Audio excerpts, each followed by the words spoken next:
राजू एक गरीब गांव में रहता था। स्कूल में बच्चे उसका मजाक उड़ाते थे। तू कुछ नहीं कर पाएगा, अनपढ़ ही रहेगा, तेरे बस की नहीं है पढ़ाई लिखाई। राजू चुप रहता, लेकिन उसके मन में कहीं न कहीं अब भी उम्मीद बची थी। फिर एक दिन पुराने कागज और कबाड़ के ढेर में राजू को एक बेहद अजीब किताब मिली। धूल से सनी हुई, लेकिन उसके पहले पन्ने पर सुनहरे अक्षरों में लिखा था, मैं वो हूँ जो तुम्हें तुमसे मिलाने आई हूँ, लेकिन मैं तभी बोलूंगी जब तुम सच्चे दिल से जानना चाहोगे। राजू पहले हंसा, किताबें भी बोलती हैं क्या? लेकिन कुछ तो था उस किताब में।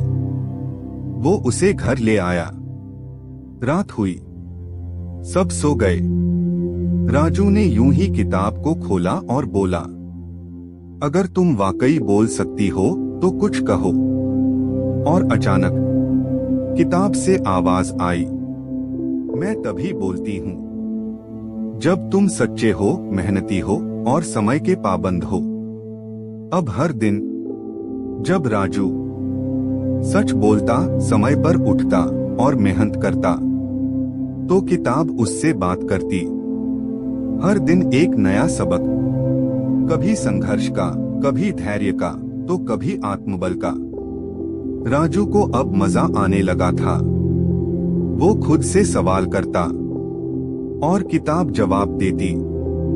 लेकिन एक दिन राजू ने एक झूठ बोल दिया और किताब चुप हो गई। राजू परेशान हो गया।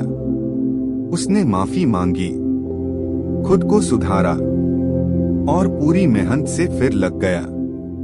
उस रात किताब फिर बोली, गलती से बड़ा कोई शिक्षक नहीं और सीखने वाला ही असली विजेता होता है। समय बीतता गया। अब राजू क्लास में टॉप करने लगा। गांव में सब चकित थे, ये वही राजू है। फिर एक दिन उसने राज्य स्तर की प्रतियोगिता जीत ली। प्रेस कॉन्फ्रेंस में किसी ने पूछा, आपकी सफलता का राज क्या है?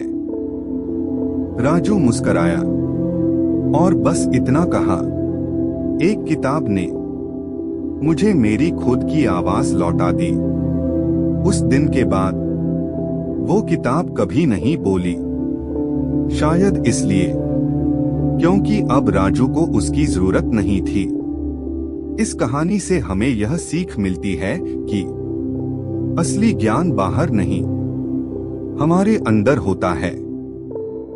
जब तक खुद से सवाल नहीं करोगे, जिंदगी जवाब नहीं देगी, और जब जवाब मिलेगा तो तुम्हें तुम्हारी असली आवाज भी मिल जाएगी। दोस्तों, अगर आपको ये कहानी पसंद आई हो तो इसे लाइक करें, शेयर करें और चैनल को सब्सक्राइब करें। मिलते हैं एक और नई प्रेरणादायक कहानी के साथ। तब तक खुद पर भरोसा रखिए, रास्ते खुद बनेंगे।